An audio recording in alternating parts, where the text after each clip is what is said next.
Hey guys, welcome back. So for this one, we're getting into Thanos issue 1 for part 1 of Return of the Mad Titan, written by Christopher Cantwell.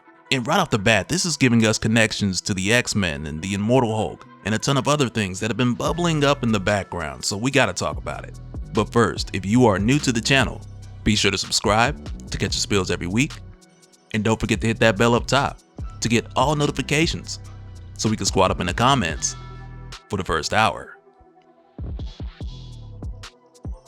Alright, so with how this begins, we start out in Fresno, California, where right off the bat, we're introduced to this girl named Roberta Marshall. She's a goth girl, she has death on her mind all the time, and I'm 99.999% sure that this is Mistress Death. Because going into this series, we're given a lot of not so subtle hints that point us in that direction. Because for starters, aside from her dressing the part, one of the first things that we learn about her, as we follow her throughout what for the most part is her day-to-day routine, with her getting dressed and heading to work at the drugstore, is that there's this show that she watches what seems like every night when she gets off of work, that she thinks about all day before going home and watching it again. And it's one of those dating shows where a bunch of guys compete to get chosen by some random beautiful woman, and all day she's thinking about a moment on the show where one of the guys by the name of Brent got his opportunity to show the beautiful girl, Sabrina, who he truly was, by way of candlelight dinner and conversation of course, but the whole time all that Brent talked about was his dead grandfather,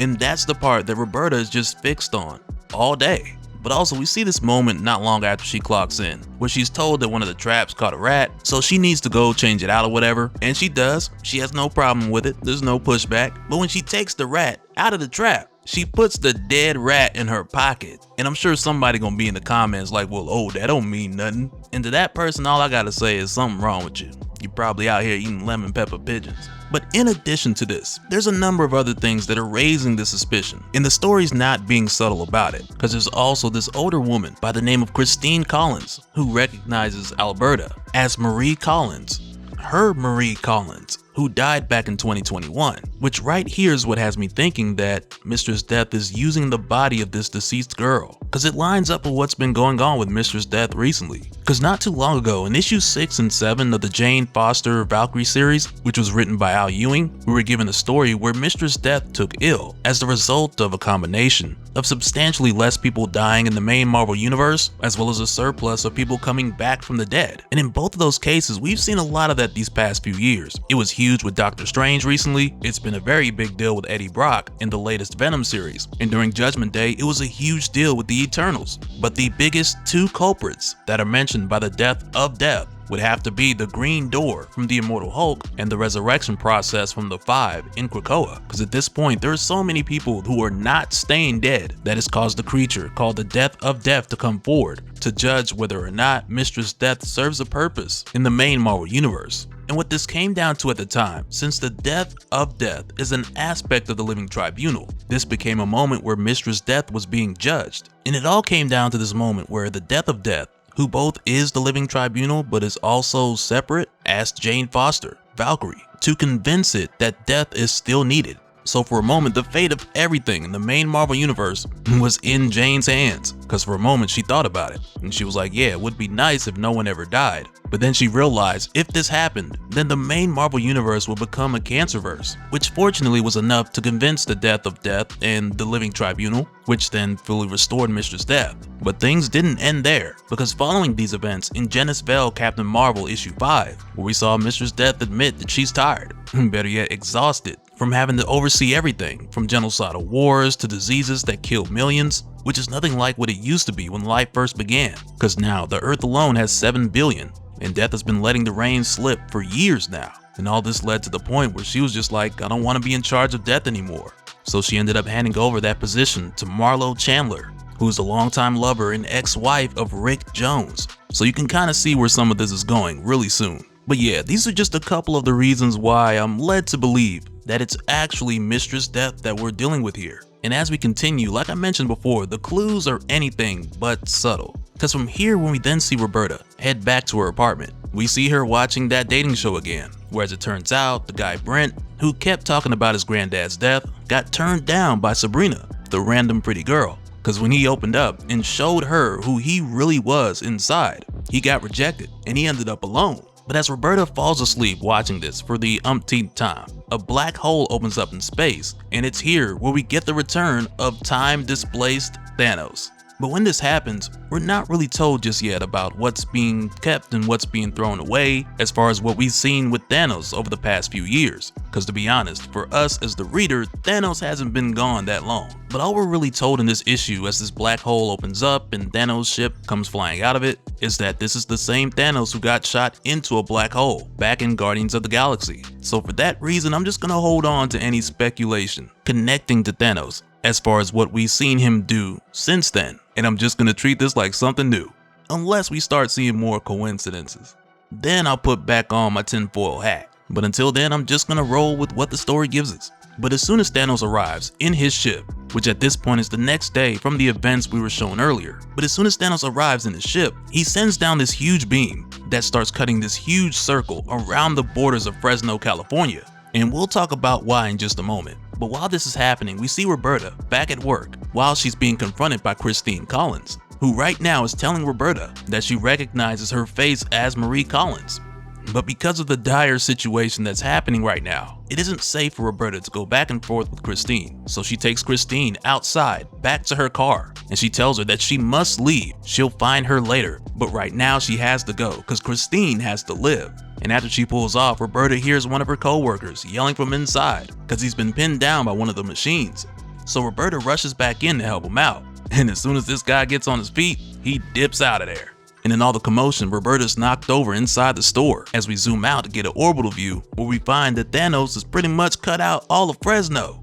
And though it might seem random at a glance, he has his reasons for this, and we'll talk about some of that in a little bit. But right now as this is happening, we see Roberta who's just laid out on the floor, thinking about that show and Brent's story about his dead grandfather. Because on that show, when he told the story to Sabrina and got rejected, Brent mentioned how the day his grandfather died was one of the happiest days of his life and how it happened when he was like 3 years old. But in this story, at the time, Brent's mom told him to give his dead granddad a kiss goodbye. And though he was afraid, he did it anyway, but he didn't realize till years later. The truth is, eventually we all die, and at our luckiest, we'll end up being the body that someone kisses goodbye. Which again, this is what Roberta's thinking about right now. But for her, because she doesn't have anyone, she doesn't believe that she's gonna be that lucky in this moment, because she believes that she just might die here, alone.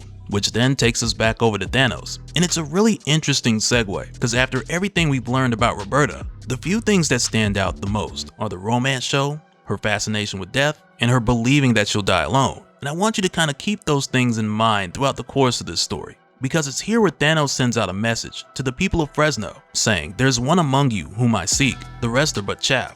There will be a culling until I find her." Which right there, not only does that let us know that Thanos is looking for a special someone, a special lady, but also Thanos doesn't care who sees or even who knows that it's him. And we'll talk more about that in a little bit. But right now inside of the drugstore, we see Roberta wake up as the intercom comes on, and we hear a voice say, "Attention, could Roberta Marshall please come to the front of the store?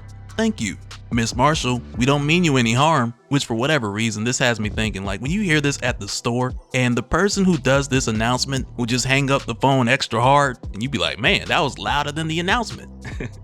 But anyway, when Roberta hears this, she rushes to the front only to find that it is the Illuminati. And when she sees them, it's a bit of a funny moment because at first she's not really aware of the Illuminati, and I mean no one really should be, with the whole point being that they work together in secret. But when she sees them one by one, she tells them that she knows who they are individually. She recognizes Iron Man, as anyone should. She sees Reed Richards, she's like, yeah, and you're Mr. Great. And she goes on to Adam Brashear, and Reed's just like, it's fantastic, but Reed's fine. But when she goes over to Adam Brashear, at first he's like, well, it's okay, most people don't know who I am. And she's just like, no way, you're Dr. Adam Brashear at Blue Marvel. You have that really neat science podcast. I love when you're mean to everyone. And I'm just like, whoa, for one, where can I tune into this podcast? But secondly, in a lot of ways, it really feels like this is yet another example of Adam Brashear getting that much needed and much requested attention that the fans have been asking for a long time, because it feels like we've seen him quite a bit more over the past 2.5, 3 years. And though I'm sure most of you guys are just ready to see Blue Marvel in the MCU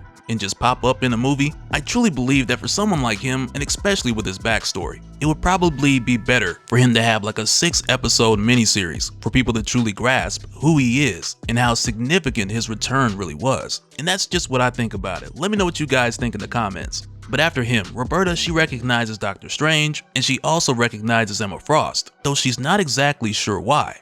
But as it turns out here, we discovered that mental blockers have been placed in Roberta's mind, which they can tell are still intact. So the only thing they really let her in on, as far as what's happening here, is that there's a really bad individual that's made his way here who's very interested in her. So for a moment she's like, why me? And Reeds just says it's complicated. And right there, Tony and Emma look at him like, don't say nothing else. But again, for Roberta, she's just like, I'm nobody. All this is happening and now the Avengers are here. So Doctor Strange and Blue Marvel let her know that they are not the Avengers. This group is more off the books. They try to keep what they do quiet. And when all this is done, they'd appreciate if she never tells anyone that she saw them together here in this capacity. But rather quickly as they head outside, Roberta realizes that it's not supposed to be nighttime, but instead Fresno's in space. But also now that the Illuminati has come here to keep Roberta away from Thanos, this builds up the tension to where it almost feels like Thanos believes that the Illuminati took her from him and he's not going to let them or anyone else stand in his way. And I'm gonna tell you right now, because I can't wait for that anyone else to kick in, because pretty soon that's gonna give us Thanos versus the Hulk. And so now real quick, I want to give a special shout out to all the patrons. Thank you guys for all of your support. And for anyone who's new here who wants more information on how to support the channel, I got a link below where you can go to patreon.com/Dopespill. But that'll do it for this one, guys. Let me know your thoughts down in the comments below, and we'll do it again on the next one. Alright, later.